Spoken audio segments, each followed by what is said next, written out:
Hello everyone, welcome to Croft in North Yorkshire for rounds 3 and 4 of the 2023 TCR UK Touring Car Championship. My name's Alex Goldschmidt, standing in for Anthony Jordan. Henry Baudet taking the place of Paul O'Neill. Scott Woodwist will be our lead commentator, replacing Andy McEwen, because all three are otherwise engaged this weekend. But Henry, 20 TCR cars on the grid. Yes. Great race weekend at Snetterton. We had two different race winners. We had Lewis Brown in race 2, Bruce Winfield, who comes into this round of the championship leading the way on 75 points. I mean, the TCR UK is the main attraction.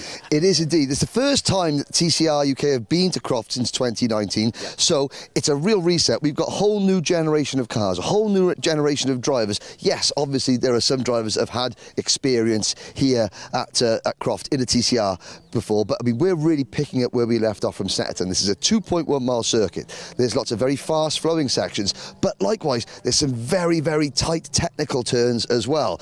It's going to be a real mix to see who gets that balance over the bumps, through the fast bits and into the slow bits. I can't wait to see what happens. Well, behind us actually you see the main start-finish straight, and turn 1, Clairvaux, is going to be the biggest braking point on the circuit. They're going to be pushing the best part of over 125 miles an hour down the gearbox, probably into second, maybe even first gear. Turn it in, rotate the car. Sunny in, sunny out is another pivotal point just after the Jim Clark S's, where again we're going to see speeds north of 120 miles an hour in 6th gear, flat chat. But also the hairpin here at Croft, which is just behind our cameraman. You've got a real lunge point there because you've got a chicane, and then you're down the gearbox again, hard on the brakes. Coming into the final hairpin here at Croft is going to be another prime overtaking opportunity. But, you know, we have to sort of like see drivers that could have had a good run at Snet, didn't. Bradley Kent. Yes. Pole position was excluded due to a technicality through no fault of his or the team's, but came back to finish 6th overall. But then you look at who is really, I mean, I'm looking forward to seeing the FL5 Type R from Chris Smiley. Chris Smiley, I mean, that car at Snetterton was literally days old. He had a great result in race number 1, an unfortunate incident in race number 2. But again, this circuit, it's fast, it's flowing. You need to be fearless. It doesn't really offer you much in the way of, there's no room for error. When this circuit bites, it bites hard. Yeah, very true. Of course, Chris Smiley's teammate at Restart Racing, run by Bert Taylor, has just become a part of the Jazz Motorsport Driver Development Programme. Was actually at their factory in Milan just the other week, and I'm looking forward to seeing what he brings to the table. You know, Lewis Brown showcased great skill last time out at race 2, taking the victory. So 2 different race winners from 2 different races. I mean, have to say, shout out to Josh Files for providing the TCR UK debut of the Hyundai Elantra N, which unfortunately blew its engine with just a few laps to go in the race. And that is significant, and it signifies how much this championship is growing. We had a world debut of Chris Smiley's new Honda at Snetterton. We've got the new generation, we've got several of the new generation Audis, the new generation Hyundais. You know, it shows how much this championship is growing. Yes, the TCR UK drivers, they're in the garages. They're the main attraction. They've got that main event feel about them. It's given them a bit of a pep in their step. But of course, this is Coronation Weekend. I can't wait to find out, see who is going to be Croft's big time Charlie. Exactly. So what we're going to do now is effectively now take you back to have a recap of what happened last time out in Norfolk at Snetterton. Bruce Winfield has made a really good start from the outside of row number 1. He will challenge Josh Files for the lead towards riches for the first time and might just clear the Elantra, which he does. Chris Smiley pokes up the inside as well. Shepherd goes second, Smiley bails out of it, and Josh Files is down to 3rd already. Alex Lee into the side of Callum Newsham's car, but already, Paul, the order does not resemble what I thought it would. Great battle here coming towards us, and this is Jack Constable on the tail of Brad Hutchison. There are bits of Audi dangling off at least 2 of the cars on that particular group. I think this looks like a fairly feisty little scrap. Oh, well, that's not status quo. Callum Newsham, gutted for him. He's had a nightmare. Great pre-season, not fantastic. Whereabouts is that? That could be a safety car. Don't turn down the opportunity for a podium. That is Jack Constable. Jack Constable has pulled over at the side of the road. He had just overtaken Scott Sumpton for 9th, and unfortunately, that is the Audi at the side of the road and going no further. A lap and a half to go, and those 3 cars all in contention now for a top grid position in that second race, and that would mean a huge amount to any one of those 3. In Oh, that's Rick Kerry. Rick Kerry pulling over at the side of the road then. And he's up at the exit of the Wilson hairpin, I think. And that's a shame on the final lap. His race coming to an end. But Bruce Winfield is coming out of the final corner with Josh Files asking all the right questions of him. It'll be a 1-2 finish for Area Motorsport and a 4th career TCR UK victory for Bruce Winfield. Bruce Winfield wins here at Snetterton. Lights out, away they go, and Alistair Camp gets a decent start, but here comes Joe Marshall, the traction of the Audi, but there's nowhere to go. The road is blocked in front of him, and 2 by 2 they will run to the first corner. Camp on the left, Hutchison right round the outside, has got the lead, but Marshall Burks is late on the brakes, too late on the brakes, slides out wide. Lewis Brown delayed as well, and it will be Hutchison, low power on, and that's Smiley. Chris Smiley, the reigning champ, in the barriers, back across the road, miraculously avoided by everybody, but that shiny new Civic is not quite as shiny anymore, and that could be his day done.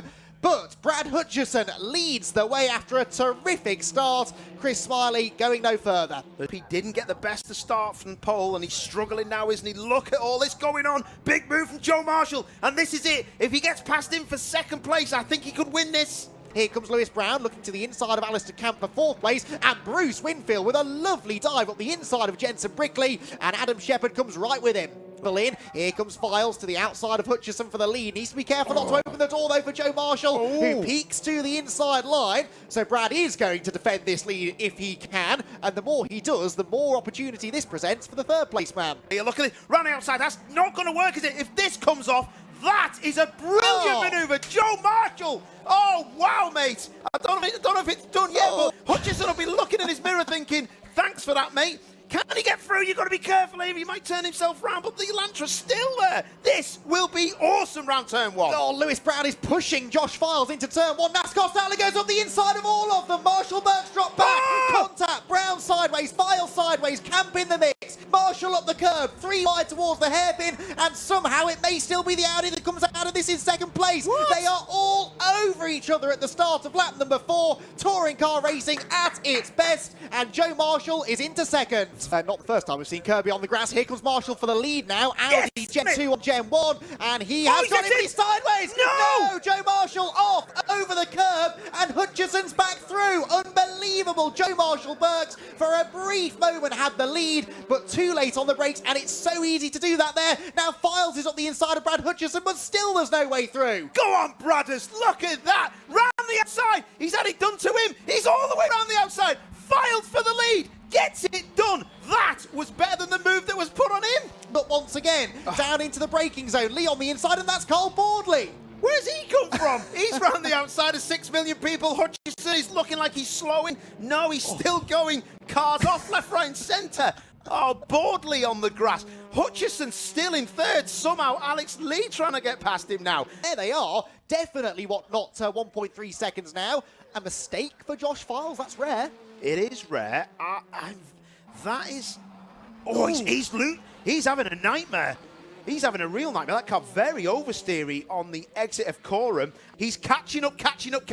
He's going to have to defend into the first corner, and this is going to have to be a dummy, and this is going to be a really good end. Round the outside won't work, will it? Can he get down and get the switch back underneath him? He just doesn't seem to have the front end. Oh, big lockup. No, it's the engine. The engine's blown. Gone. Oh, unbelievable. The engine on the Elantra blows, and Lewis Brown leads in his 2nd ever TCR UK race. What a heartbreak for Josh Files. His race is done. That's one thing that'll be on his mind. Look at this. Constable into the side of Darrell Wilson. Jack Constable got it all wrong. He tried the Joe Marshall move, but didn't get the car pulled up in time. Forum corner, 1 more turn to go. Don't overdrive it. Don't lose the rear. Don't hit the curb too hard. And a race victory, as well as £750, is about to go the way of Lewis Brown. Out of the final turn he comes. He will see the checkered flag, and he will win round number 2 of the TCR UK Championship for 2023. What a drive.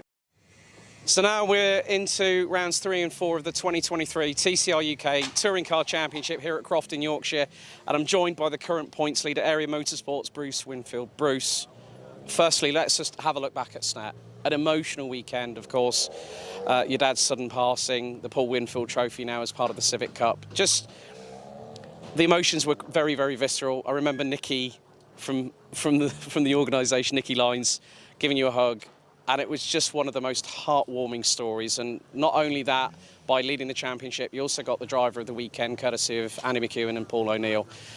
Just take us back onto how pivotal that start was to first of all get the win ahead of Josh Files, and then Josh was leading race 2, engine blows up the Elantra, and you end up with a podium and you come away with a championship lead. Just take us back through that. Yeah, so the start, like you mentioned, the start was absolutely pivotal, to be honest. To be in front of Josh, you know, we were stronger where he maybe wasn't as strong, and then he was strong in other places than we were. So I managed to just, keep my head down, not make any mistakes, and just kind of, it just didn't leave any opportunity for Josh to kind of try and make an attack. You know, luckily we were out of the way of everybody else that was fighting. So yeah, start was pivotal to that. Josh didn't get a very good start. I got a great start, and from there, obviously being teammates as well, nothing silly was going to happen. So but obviously, like you say, very emotional. Most emotional race I've ever been in. And I remember crossing the finishing line and just filling up, and then got out the car. There was a camera in my face. So Stuart gave me a hug, then Nikki gave me a hug, and Nikki was hugging me saying, "There's a camera waiting for you." Like, she was just give me a little bit of extra time just to try and compose myself before I turn around to look at the camera.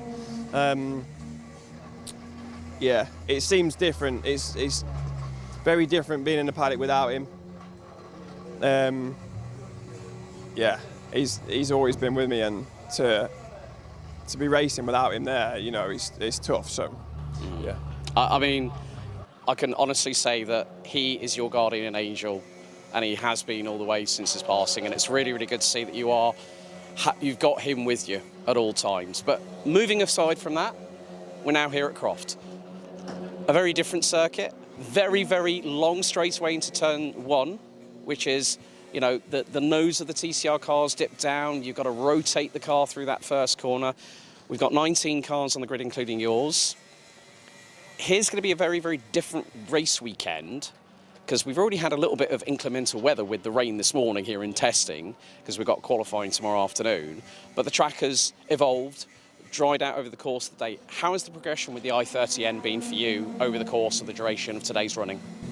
So for anybody watching, like, obviously it was very wet this morning. In our first session, the second session was, drying. It wasn't dry, but it was, drying. A bit too dry for wets, really. Not really sure if the slicks would have worked or not, but, but for those 2 sessions, felt really good in the car. Looking at lap times compared to other people, we feel like we're going to be at the front, where we want to be. Went out for that last session then, in the dry, obviously slicks on, and the pace was good. We're going to make a couple of alterations to the car. Like you say, it's a very different track to Snetterton. Snetterton's very flat, very smooth. This is a lot more abrasive tarmac, and also it's a lot bumpier. So yeah, I'm going to make a couple of alterations to the car, and obviously see how we go tomorrow. I mean, obviously you say about the undulation, the bumpiness of the car. Of course, the suspension is going to be crucial to the setup of the car. The lower suspension arms, track rods, tie rods. There's a lot that you can change in terms of how the car's aligned. How crucial is that around this circuit? Because handling's a key point. Sunny in, sunny out. One of the tightest points on the circuit here at Croft. When you get it right, it feels like you've nailed it. If it goes a slightly bit awry, something could happen. That's quite crucial, isn't it? Yeah, for sure. We've got our car set up quite stiff. It worked at Snetterton, and where we've been testing, it's been good. Today was the first day in the car around here, so yeah, like I say, going to make some adjustments for tomorrow, and I'm confident we're going to make the right adjustments and be quicker tomorrow. To be fair, quite happy with the car. Quite happy with the pace as we were, but obviously we're always looking to go a bit quicker. But yeah, like you say, it's a very rewarding track when you get, especially like sunny in, sunny out. Corners like that. When you get them right, it's a very rewarding track. But like anywhere, you need the right setup to be getting the most out of it. Well, Bruce, all the very best of luck. And I know that Josh is in your corner this weekend as well, obviously having battled you on track last time out with Snet, but is in your corner to help you out with regards to the I-30. I mean, a multi-time TCR champion in his own right. Good luck this weekend. Thank you very much. Well, that is what championship leader Bruce Winfield has to say. But here we are in the pit lane, ready for the start of time qualifying. There's been a slight delay here at Croft. One of the previous races has gone on a little bit long, a red flag. But there are 20 TCR drivers getting set to go out for their 30-minute time qualifying session here at the 2.1 mile Croft circuit in North Yorkshire. Under sunny skies, getting increasingly warm as the day progresses. How much is that going to affect grip level? The Goodyear tyres on these TCR UK cars are certainly going to take a bit of a pounding during the next 30 minutes. My name's Henry Baudet. Joining me this weekend will be Alex Goldschmidt. Alex will be getting all the information for you, the viewers, in the pit lane as the weekend progresses. Scott Woodworth will be joining me in the commentary box as well. Now, let's start. New season, but we'll go back a little bit of history. The oldest car in the championship here, Darrell Wilson's Vauxhall Astra. He's been here right from the word go. He's the only driver in TCR to have been present in every single season of the championship so far. Long service medal here, long service medal for his dad as well. This paddock is second to none, you know, isn't it? It's like home from home. Home from home. Home from home. Definitely. Definitely. As a small team, the DW Matrix Motorsport team, how much pride do you take in the fact that you've been able to hang into the championship? Here's the man himself. As the championship grows, bigger teams, bigger motorhomes come in, you guys are standing here as a small family-run outfit, you know, still taking it to the big boys. Still here. Still here. That's it. And here's the man himself, Darrell. Gearing up for qualifying. The weather is looking promising. It's maybe not so promising for tomorrow. How are you feeling? Yeah, I feel all right, to tell you the truth. The car felt great yesterday. I was happy with it until I came in and found out the time what other people were doing. So it's a bit up in the air, really. Yesterday I was out on old tyres, and I know a lot of people doing runs on new tyres, time after time after time. So yeah, it's just down to qualifying, really. Like I say, everybody's on the same playing field in qualifying, and we can go from there, see where we are. Now, 12th this morning in practice, but you said not a lot of people on, you know, new tyres. How much life is in the old girl yet? Yeah, it's still got life in it. Yeah, it's just having the opportunity. Like I say, even if I qualify in the top 10 and then get reverse grid for race 2. Once you're in reverse grid of race 2 and I'm being at the front, I think I could stay up there. But yeah, it's just getting up there that's the problem in qualifying. We talked about how much life's in the old girl left. How much energy's in the old boy left? Is he doing all right for you? Yeah, he's still got plenty of time in him still, so he's right. There we go. Good luck. So there's Darrell Wilson. Alex Goldschmidt now joins me. Alex, let's take a walk down the pit lane. We've got 20 TCR cars, 30 minutes. Talked about the temperature. That is going to be key. Humidity was over 70% about half an hour ago. But the other biggest thing is, round 1 was even Stevens. Yeah, yes. Now we have competition weights coming into play. Right, okay, so please fill us in on who is carrying what? Right, okay, the maximum competition ballast that you can have in any one round of TCR UK this year is 40 kilos. Bruce Winfield, the current points leader, has 40 kilos. And it's through a complex algorithm that's developed by WSC, run by Marcello Lotti, who was the creator and made TCR his baby. And there's a complex algorithm, and it's dependent on qualifying performances. So you've got quite a few drivers on 30 kilos. Chris Smiley, Callum Newsham. Andy Wilmot, however, is the first driver this season to cop the new entry competition weight, which is 30 kilos. Well, let's talk about Andy Wilmot, because he's a new entry. Wasn't even supposed to be racing here this weekend. Came here, he bought the car, but there was another driver due to race the car this weekend. There was issues with the car. There are still issues with the car, gearbox problems. So to test the car, there's no one else to test it but Andy Wilmot, who happens to be here. He did have his race suit on him, so suddenly he finds himself plonked right in the middle of this fantastically competitive grid. Looking up and down there, we've got a little bit of time before qualifying goes on. A brief rundown of practice times this morning. So practice times this morning, set again, the weather was not as warm as it is now. Jensen Brickley fastest, Bruce Winfield with his 40 kilos second fastest, but of course we don't know how much sandbagging was going on. Well, I've just had a nice little chat with Lewis Kent, my older brother of Bradley. He said to me, we don't run new tyres in practice, so the Veloster was mustered in qualifying at Snetterton And what's more, folks, there's £1,000 up for grabs for securing pole position. In addition to that, 6 points. So there's double bobble in this one, Henry. Yeah, championship points up for grabs, and we'll get to the championship standings later on. Now let's have a look. There's one of the newcomers to the championship, Steve Gales. Steve Gales at Snetterton was a little bit there. Took a little bit of time finding his feet. We'll have a look. He's getting himself strapped to the car. That Audi, so I think it was one of the older Audi generation cars. Yeah, I mean, from a technical perspective, a slight difference in the headlights, slightly narrower front grille, because the new Gen 2 cars have a bit of an Audi R8 look, more of a diamond shape. You know, the aerodynamics are very, very similar on the cars, the front splitter, the rear wing, but everyone runs to a balance of performance that's been instigated by WSC, but the competition weights are going to spice it up for rounds 3 and 4 of the championship. I mean, Steve Gales currently 4th in the Goodyear Diamond Trophy for drivers over the age of 40. That's currently being led by Ipswich's very own Mr. Carl Boardley, who's taken two top 6 finishes at Snetterton. And quite funny, when Paul O'Neill was waiting for him for an interview for race 2 at Snetterton, and Carl just took his sweet time walking down the pit lane, which was absolutely brilliant, and it was priceless. Well, when you get to Carl's age, no offence, Carl, that you do take a while to wander down the pit lane. Now, if you are wondering, no, this is not a really a bad version of tonight. Surprise, tonight, Matthew. Paul O'Neill, Andy McEwen and Andy Jordan are elsewhere. I believe that Paul O'Neill has been appointed Chief Court Jester at the coronation today, possibly. Some joker, anyway. Well, has he got his jester's hat with him?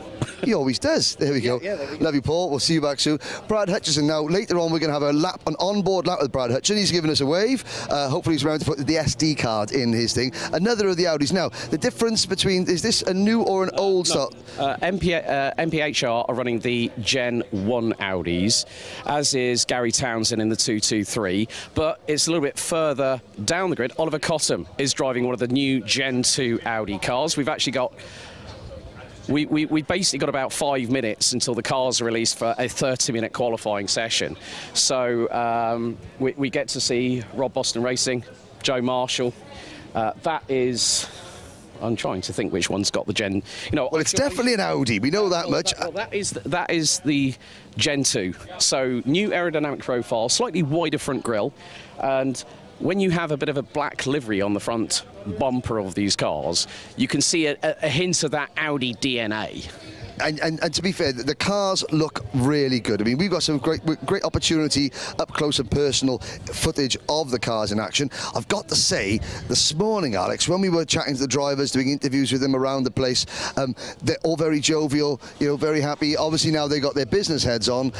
Money is on the line. I think this £1,000 offer for, you know, pole position is really upping the ante for these drivers. Everyone getting very, very serious. Here's Mr. Townsend's Audi. A lot of Audis indeed, again, looking really, really good. And yeah, we talked about the Diamond Award points leader. That's the Cupra Leon of Carl Boardley. Well, also, I like the fact that with his livery, he's got a bit of Brisker F1 signage on the side of it. Absolutely classic there from Carl Boardley. He's getting his race helmet on, strapping in. Also, Andy Wilmot, for those that might remember, was last year's Goodyear Diamond Trophy champion, and still went out at the behest of Phil Kinch saying, go on, just go out there and race.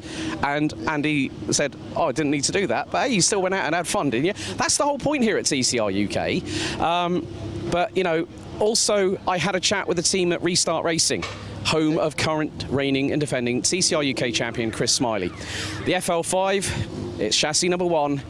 It's still early days with the car, and it is a development. I mean, the thing is, I was speaking to one of the guys, and when the sensor was flown in directly from Jazz Motorsport in Italy, the bloke who brought it over arrived at 2:30 in the morning. One of the team went and picked him up, brought it here.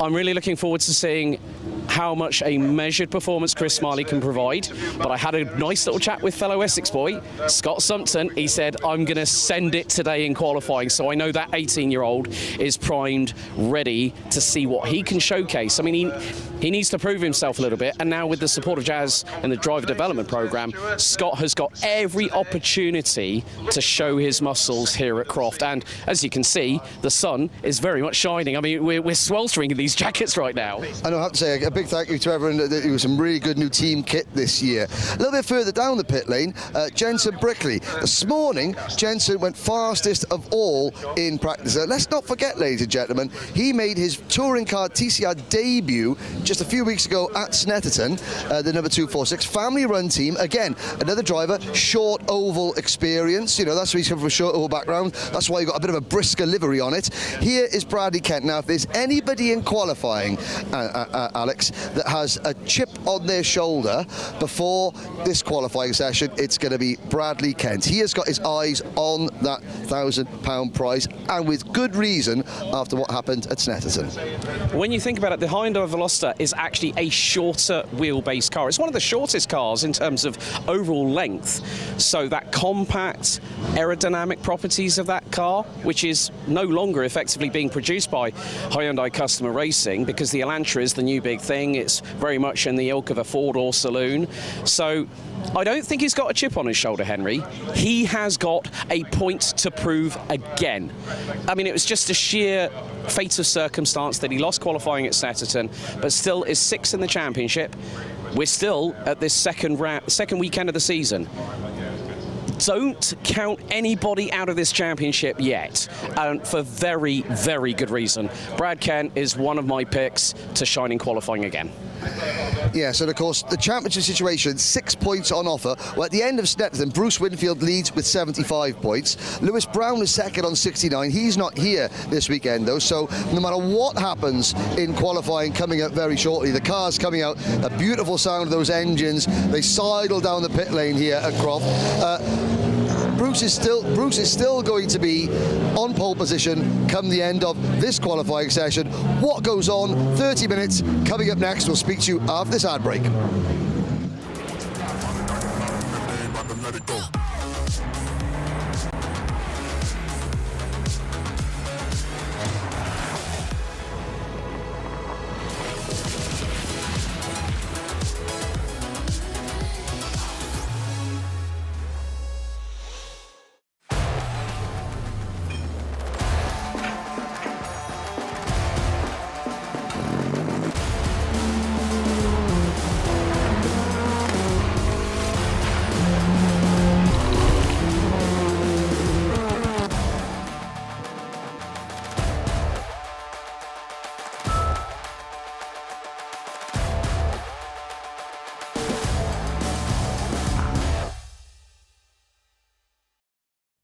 Do you wonder why your competitors' websites appear in Google searches ahead of you?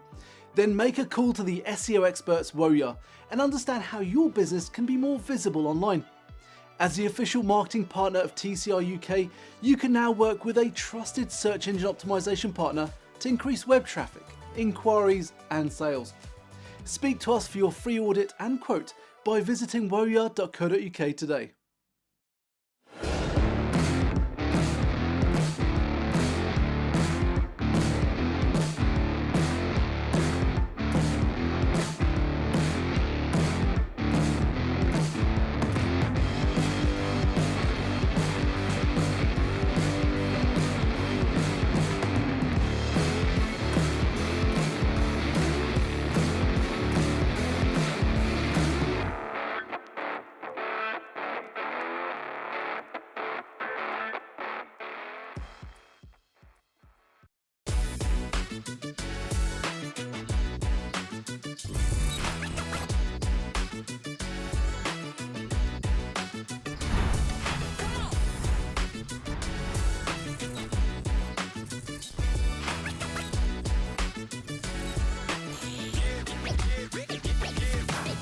For voice and data solutions at speeds that are simply out of this world, choose Maximum Networks.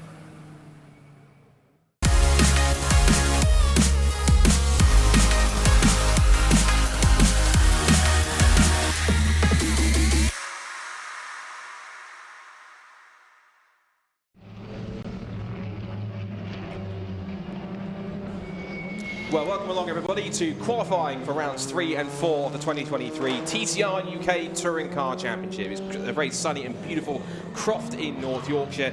As you can see, the cars are already out on circuit for their 30-minute qualifying session to set the grid for our first race today. Scott Woodwis and Henry Baudet in the commentary box here to guide you through all of the action. Cars are out on track for their first couple of laps. And I think you'll agree with the weather conditions that we've got and the field that we've got here with the quality of drivers. We're in for quite a session, I think, Henry. Absolutely, Scott. This morning for practice, it was overcast, cool. Now the sun is out, the humidity has gone up, the temperature overall has gone up. Speaking out on pit lane then with Alex Goldschmidt, I have to say that the tension level has ratcheted up considerably. I think the advent of this £1,000 prize for pole position is really making sure that everybody is absolutely on their game. We're looking at Dan Kirby just coming in, Sunny in and Sunny out as well. A lot of the drivers still warming those Goodyear tyres. Up there you can see Kirby in the number 14. That is the Zest race car engineering livery driver coming out. They have to say the circuit team here at Croft have done a fantastic job. Earlier on there was an incident in qualifying for one of these support races. Right at this point of the circuit you can maybe just see some of the tyre marks there off the side there, but the circuit has been cleaned. There is first man who looks like he's on a flyer. That is the number 17, Brad Hutchinson, in that Audi. Again, he's got that wheel cocked in the air. This looks like he could be the first driver to set a really representative lap time. We've got Bruce Winfield at the top, but he's several seconds in front. But this could be the first real representative fast time, Scott. Potentially so. He's certainly trying as he locks up into the second part of the complex, and he's going to try and lay down a good but he's set the baseline time down already, but looking at the actual first proper flying lap, he's going to try and see if he can put something down that's properly representative. Maybe that's, I'm looking at it, is that either the tiny bit of steam, or is that smoke, or dare I say a tiny bit of fluid? There was something like it was coming out the back of Brad Hutchinson's car. I wasn't quite sure. For the moment at least, he won't worry about that. What he will want to know is that where he is in the times, and that time has certainly put him right to the top straight away. He's pumped in a 1:24.022 to at least his early stage take the fastest time, but of course, as I'm sure as we know, it's going to be much quicker than that, and the pace is only going to get quicker for the next 25 minutes. Yes, coming out of the S's there onto the main straight here, leading down towards Tower Bend. Some drivers still warming their tyres. There's Matthew Wilson going through the number 31 car. There is your Diamond Trophy leader, points leader, Carl Bordley in his familiar number 41, that Cooper Leon. He's not on a quick lap. He's holding up the Audi of Steve Giles there, Steve Gales rather, coming out there. Gales making his first appearance here at TCR at Croft. He made his championship debut at Snetterton. It was a learning weekend for Steve, I think it's fair to say. His job now is to get himself back on the pace, as Wilson, who was top 10 in practice this morning, is beginning to really ratchet things up a little bit as he comes through the Jim Clark S's. Yeah, I think I remember Steve Gales doing a few races last year as well. I think it's his full season. Yes, full season. Debut this year. Apologies to the Steve Gales fan club watching on. It's full season debut this year, but he did do a handful of races last year. And I remember that livery actually being a bit more, it was like a cosmic sort of like a night sky sort of like space sort of like like cosmos type looking sort of space livery on that car. It was quite a fascinating sort of unique looking livery on that car. He's gone to more of a plain red this time, a bit more significant on that side. Matthew Wilson making his way out of the hairpin now. He's gone for company with him behind him, one of the looks like Porsche shared Audis. That's 223 Gary Townsend in his tow, but as we see Mick Wilson come across the line, and that time puts him, he still stays in 7th. Personal best, but a 1:27.438. Bit of a gulf in the times here, but of course it's early in the session, so these guys want to try and get as much mileage in as much as they can to learn as much as they can about the circuit and to kind of get that grip down. They've had their free practice this morning of 15 minutes, and that only tells them a limited amount, and they've had a full day's worth of testing sessions yesterday also. Plus, there'll be historical data for some teams that will be using in terms of teams or drivers that have raced here before. Obviously, for those like Chris Smiley or Carl Baldwin with previous touring car experience, they'll have knowledge of the circuit baseline anyway. But in terms of that, it should be quite intriguing to see how the rest of these faster guys get up there and try and get closer. Speaking of closer, in the times you can see at the top, it's now got very close between the top 3 now. Brad Hutchinson currently sits on the fastest time for 1:23.452, but it's Jack Constable who's now only 98 1,000ths of a second back in second fastest, and just behind him, a few hundredths back, is Joe Marshall. So the two Rob Boston Racing Audis, Henry, really on it early on in the session. Yeah, now Jack Constable, that is a significant performance there for Jack, who's just dropped the turn behind Alex Lee, who now goes to the top of the charts, 1:23.257. Jack didn't set a time officially in practice this morning, and when we went out over to the pit lane earlier on at the end of practice, Jack's car was spending a lot of time on the weighbridge in the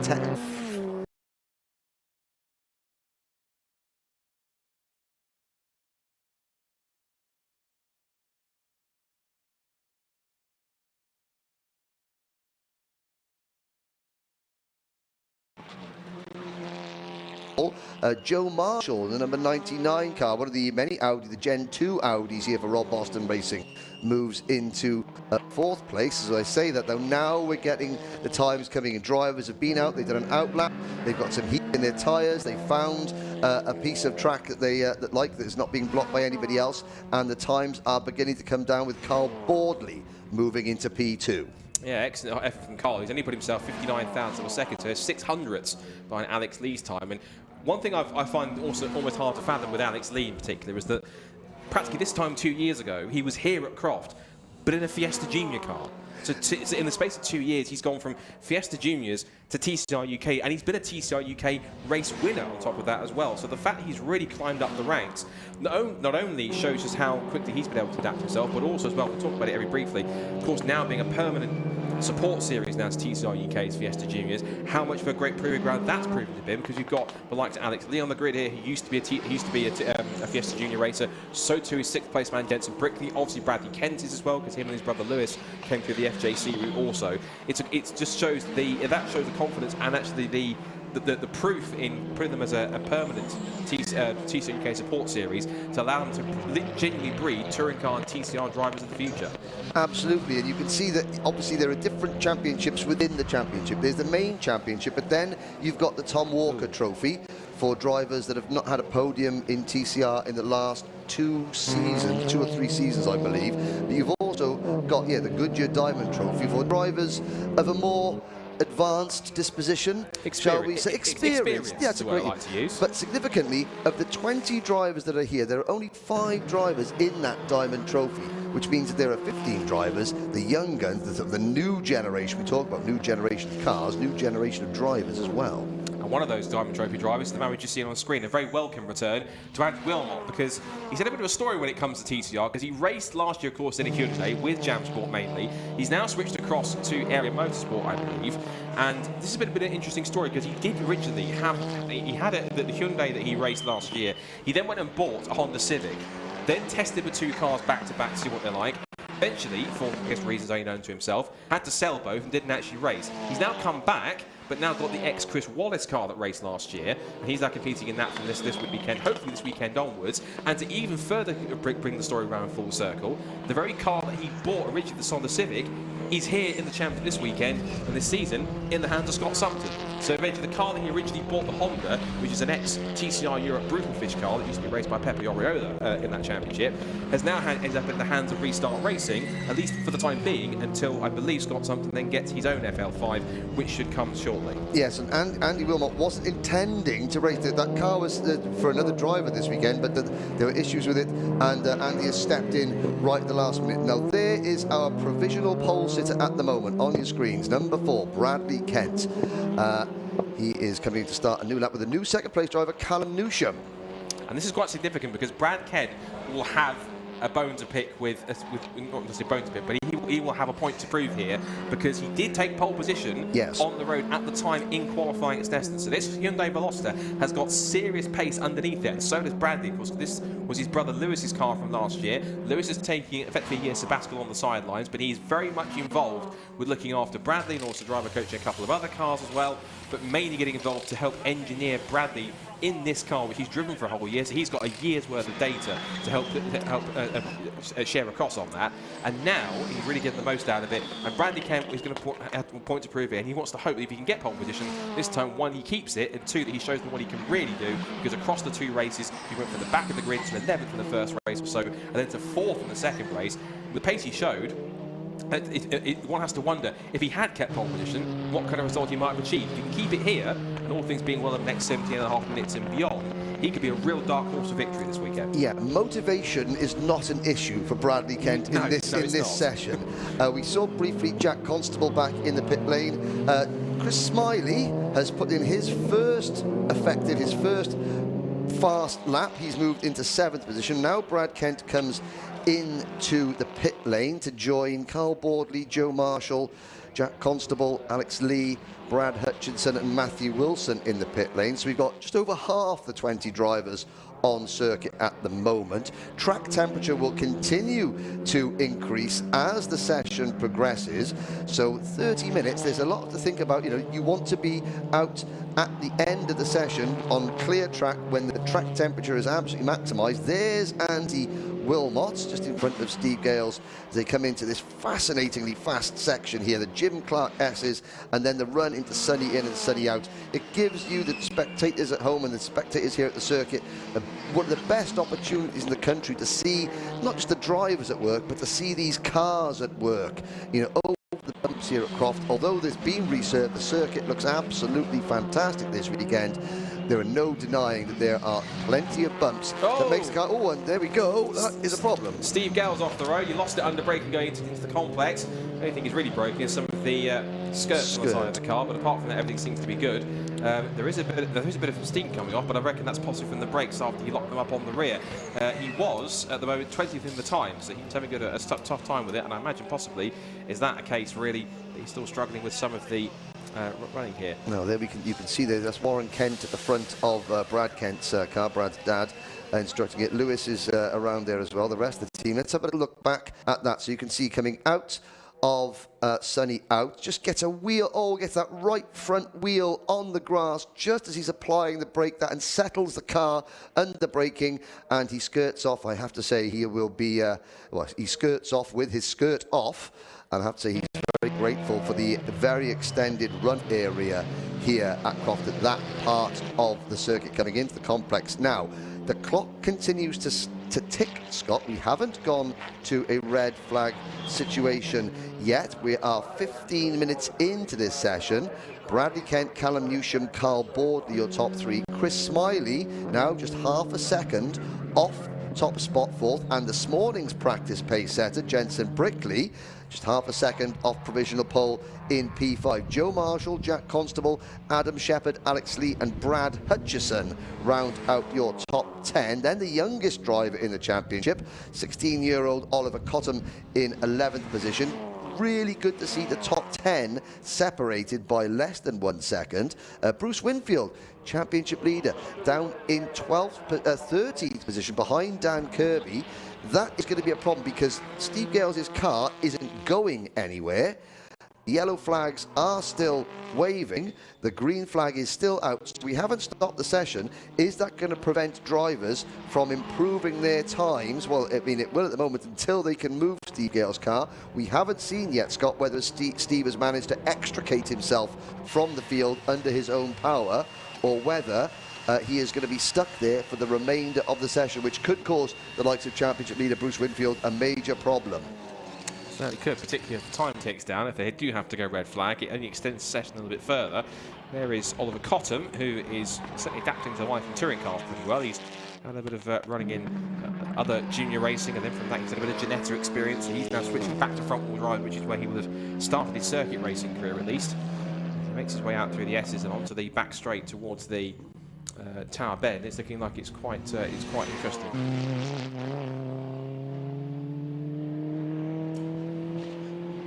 Into Tower Bend, Oliver Cottam yesterday, looking at somebody, he had a bit of an issue yesterday, running off track, you know, doing a bit of a Vitali Petrov and bouncing through the air, the front end of that Audi getting somewhat scuffed up. So you said he's getting, hope not. he's getting used to touring car racing. I saw him, he was getting one wheel cocked into the dirt there coming into Clairvaux at the start up, so he's certainly getting used to just how hard you have to push these TCR UK cars to maximise pace. It's still Bradley Kent, 1 minute 22.467 seconds, with just under 13 minutes to go. Callum Newsham, Carl Boardley, Chris Smiley, Jensen Brickley, your top five.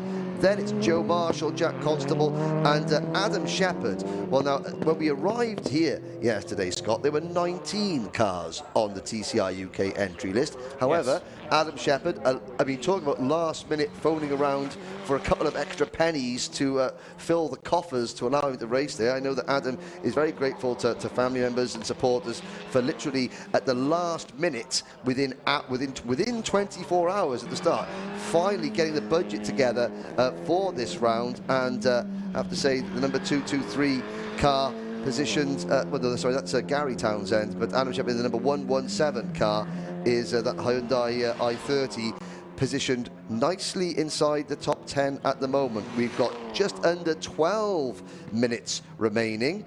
Bradley Kent is in the pits. Callum Newsham, Carl Boardley, Chris Smiley are all on the circuit and trying to improve on that 1 minute 22.467. Steve Gales hasn't managed to get himself back into the pits, and almost out of the commentary box window you can see that the Audi is still stationary in the field there, but it is well off the line. I think the marshals might have moved it to a safer position, but sadly Steve Gales' qualifying session is over. Darren Lewis is in the pits in 19th position. Darryl Wilson is 18th fastest. Matthew Wilson is 17th fastest. Then it is Scott Sumpton in car number 27, 16th position. Andy Wilmot on what is effectively a test session. He's got no new tyres, anything like that on this. That Hyundai. That Hyundai actually, Scott, that is the car that owns the lap record here at Croft. Lewis Kent has the lap record here at Croft from our last visit to the series for the series in 2019, and so that is the car that set the lap record. Although since then it's gone through a number of different owners, and Andy and his team are now just trying to kind of coax it back into fine fettle ahead of somebody else to potentially take over at the rest of the season. But whether he's behind the wheel or not, ladies and gentlemen, Andy Wilmot will be a part of the TCR paddock this year. So we are in 10 minutes remaining of this session. It's still no change at the top. Kent, Newsham, Jack Constable now goes to P3, which is a significant improvement from his performance at Snetterton, a 1 minute 22.707 for Jack. Carl Boardley just 0.3 of a second off provisional pole at the moment. Then we have the number 99 car of Joe Marshall. So very close at the top. Bradley Kent still sits in the pits, and this is, he's going to go back out, I believe, Scott, but he's just going to let and see whether he needs to.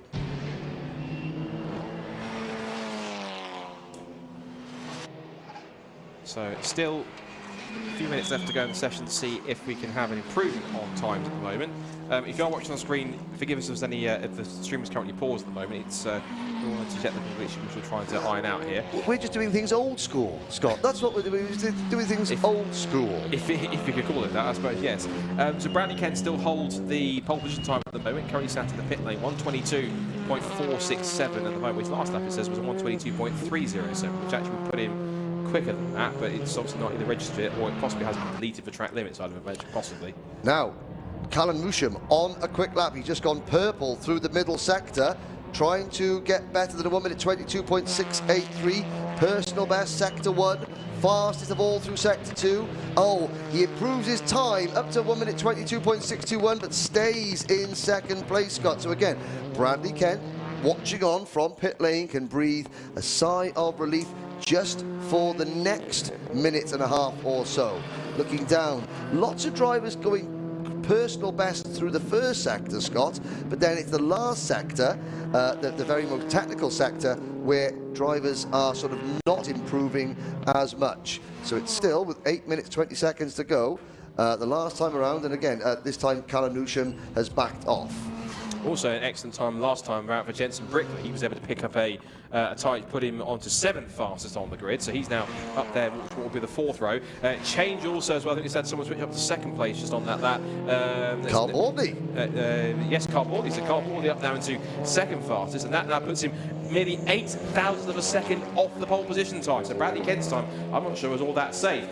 Problems for Dan. Either it's a problem for Dan Kirby, or that's possibly just him trying to get out of the way of some faster cars to go through. Now here's the driver I want to see, Bruce Winfield, because he's right the way down at the moment in about 14th place in the times. He hasn't really set a proper quick lap yet. This is his first chance now to really stretch the legs of that Area Motorsport Hyundai. If he can get himself up towards the front of the grid, it will be certainly a blessing. He was able to put it on the front row at Snetterton alongside, eventually alongside Josh Files.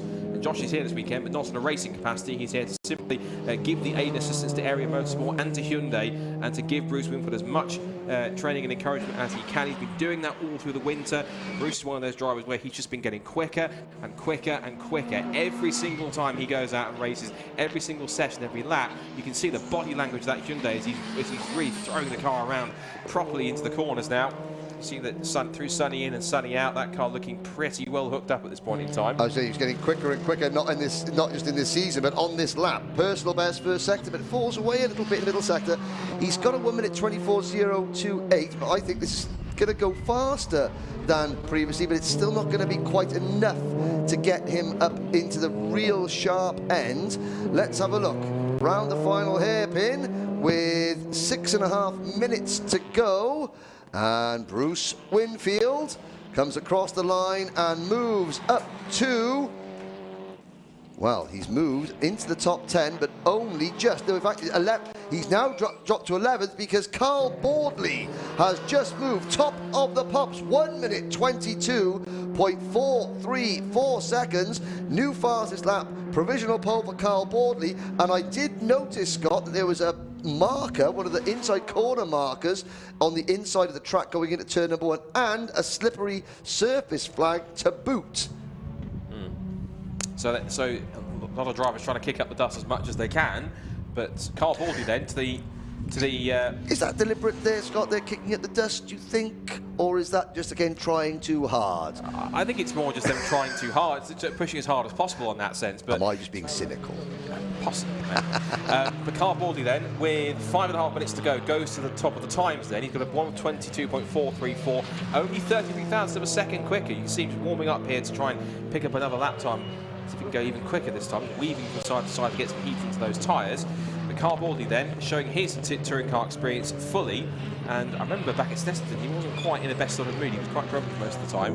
And then all of a sudden, managed to pick up some great pace, particularly in the second race. It was getting really stuck into the action at Snetterton, particularly in that race too. He was battling for the top 5 positions. And that certainly put a bit more of a smile on his face. And he was one of the fastest Goodyear Diamond Trophy driver in there too to boot. So Carl certainly has made the most of the time between Snetterton and Croft to get a little bit quicker, to understand the Cooper a little bit more. And he really is taking it to full effect. He's now gone fastest, still 33 thousandths of a second in front. And it's impressive to look when you look at the time spread. Top 10 are covered by just 0.8 of a second. So that just shows, with all the things in terms of that compensation weights and everything else gets put in, or different sort of other things get put in, also the BOP that happens in general with TCR UK.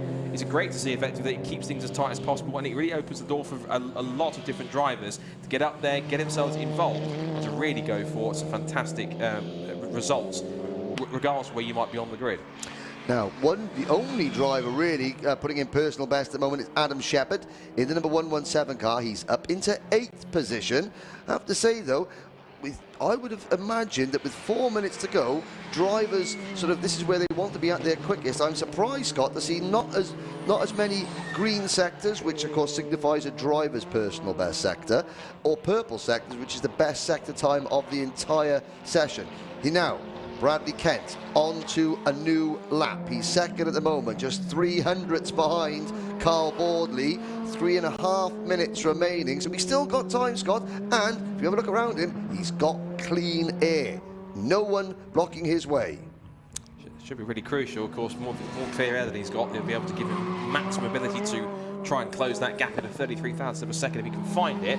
Through the first sector, he hasn't been a personal best, so he's going to have to try again on the next lap. If he's got enough life left in that set of Goodyear tyres to be able to make it happen. As they come up through onto the second part of his lap, looking further down, if there's anyone else that... No one at all. Is lower than they should be. I mean, Alex Lee's a bit farther than I thought he should be. He's back down in 9th at the moment. Adam Shepherd, who I was told was actually looking pretty quick, particularly in the wet, and he wasn't far off some of the faster drivers in testing yesterday with older tyres, down in 8th position at the moment.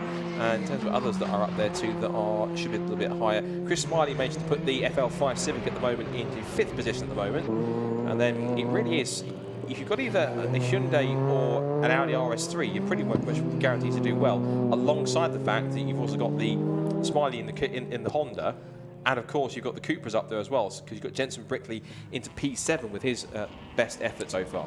Yeah, and Bradley Kent aborting his attempt to wrestle pole position away from Carl Boardley. Now, I I'm gonna go and speak to some of the contenders. I'm gonna speak to Carl Bradley Kent. I would imagine, I mean, I'm not certain, but the fact that we've got 2 minutes to go and virtually nobody on track, Scott, that tells me that somebody has deposited something on the track to take grip levels away, because I can't believe that they are not driving. Well, as I curse the commentators, as I say that, Jack Constable pops up P3, 1 minute 22.545, new personal best. I might just be talking nonsense, Scott. You never know. Well, I would imagine if there was any kind of fluid, there would be some kind of a slippery surface tank, but I don't see that. So I don't think there's anything to do with fluid that anyone's dropping down. If it was, I think we'd know about it, certainly. But here's Adam Shepherd. The body language of his car is certainly telling us that he is pushing on as hard as he dares here as he comes through. He's got to try and pick himself up all the way from... Well, he's in 8th at the moment. 8th at the moment, so you're right, in his Hyundai. That car, when it was properly going for it and properly hooked up, Adam is genuinely one of the fastest drivers on the grid. He's certainly the body language of the car, moving around under braking. Really good to see as he turns in through Tower Bend. Now just put the power back on. I don't know if that's a glitch or not, but it shows that his brake lights are on. I'm not sure that's quite right. Maybe that's some kind of a electrical glitch on his car or something, but I don't think he was braking on the exit of Tower Bend. I know sometimes you can just quickly lean on the brake a tiny bit to get more front end grip. Chris Smiley, P5. Personal best, first sector. Personal best, middle sector. At the moment, he's in a 1 minute 22.815 seconds. He's going to be coming around the last couple of corners very soon. Scott, could this be Smiley moving into the top 3 or even onto the front row? We'll have to wait and see. We're looking at Adam Shepherd at the moment, so we'll wait and see if he can manage to do so. But Smiley will come across the line, goes to 4th. There he is in the foreground in the Honda Civic. Here comes Adam Shepherd. It hasn't been a good lap for him, really. He hasn't gone personal best in sectors 1 and 2. He'll come across the line. He should stay 8th, unless it's a mega final sector. But here is Chris Smiley, and we've seconds left in the session. This is his last roll of the dice to try and get up any higher than 4th on the grid in the Restart Racing Honda. He makes his way out of the S's and down towards Tower for the last time in the session. And Jack Constable has just gone fastest of all, Scott. Jack Constable, 1 minute 22.408. And you know what? I think he's made it onto another lap. The checkered flag comes out. The clock strikes 0. Smiley is on a lap, but Jack Constable is behind him on track and going even quicker.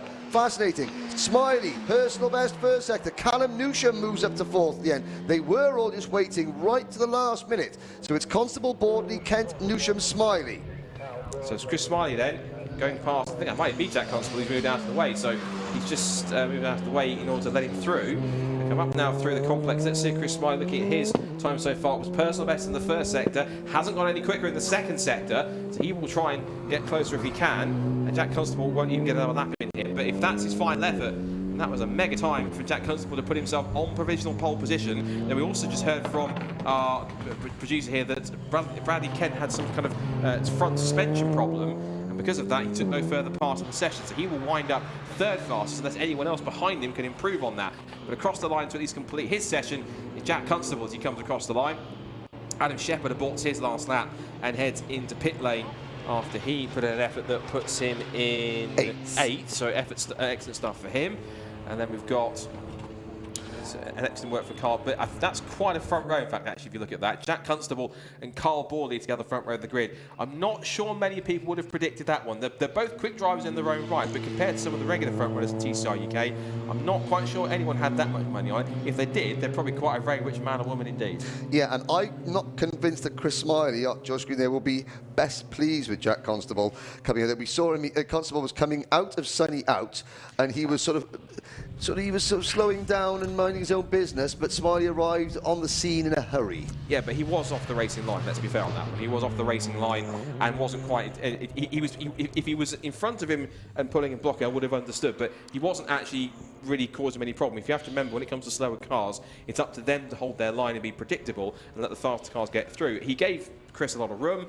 He wasn't in his way at all, so I don't think that's a fair assumption of Jack Constable's sort of position of where he was on track. He's off racing line and he was in the mix as well. So I think Chris shouldn't be too displeased at that. I think obviously he wants to have done better, but still P5 for that car looking pretty good and that side of things.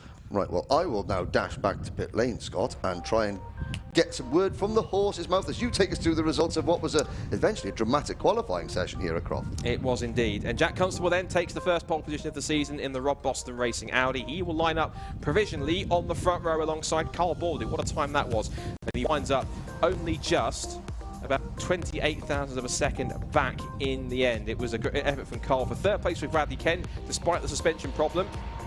26 thousandths of a second for second place, excuse me.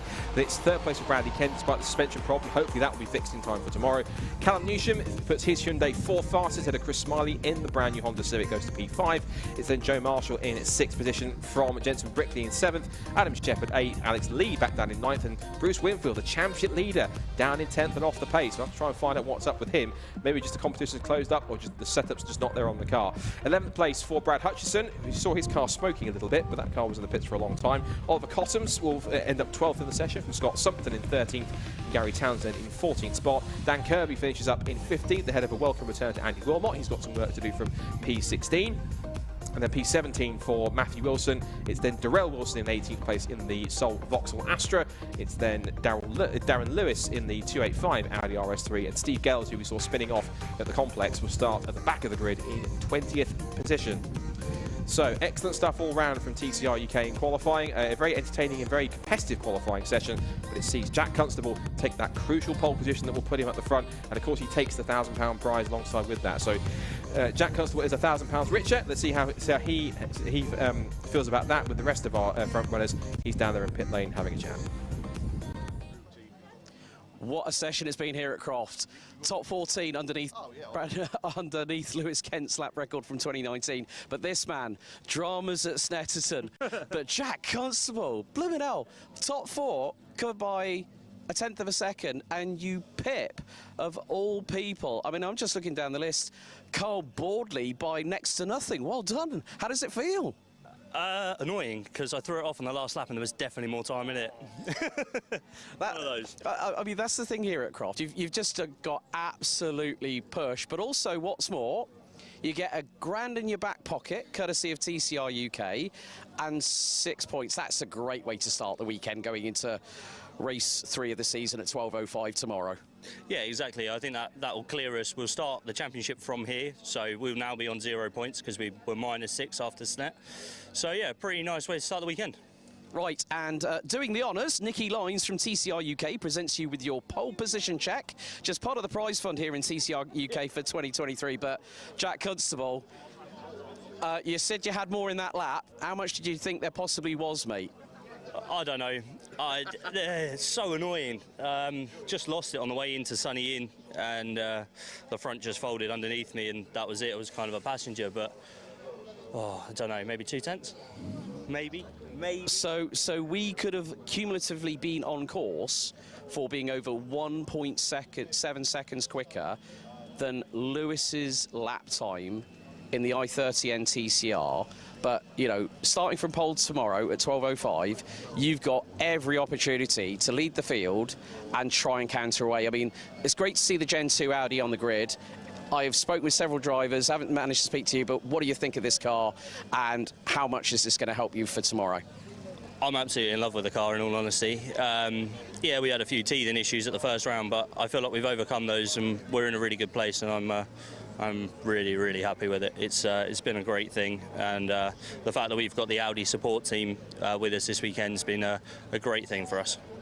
Brilliant. Well, go get them tomorrow, Jack, because we got 2 races here at Croft tomorrow. And you know what? I'm going to bring in Henry Baudet for a minute. Hello. 14 drivers underneath Lewis Kent's lap record from 2019. Top 4 covered by 8/10. And Brad Kent, you know, I said he had a point to prove. Left rear suspension, curtailed it with just moments to spare. He put a brand new set of stickered Goodyear Eagles on it.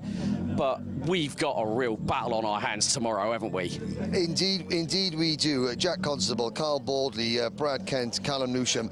I think, although Brad will be disappointed by that, the suspension, we were watching on the stream as he came out of the complex into the final hairpin, that left rear wheel just cocked itself there. If it had happened a corner earlier at Sunny Out, we could be talking a whole different story. So every cloud has a silver lining, I suppose. You think the temperature has gone up, but of course now the weather. The weather, is it going to be like this tomorrow? Are we going to be rather warm underneath our TCR UK merchandise and our teamwear, or are we going to be holding an umbrella out for the pit lane walkabout at 11:40?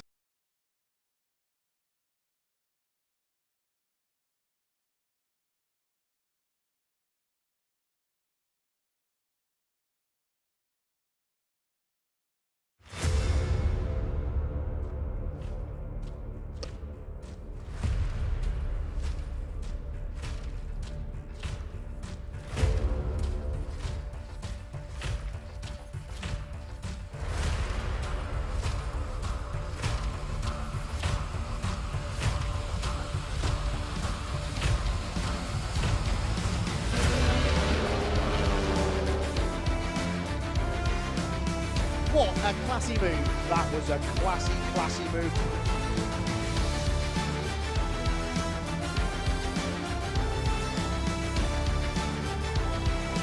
The championship leader is in the gravel trap. Neil sends him off, and it's a kick of dirt on the out.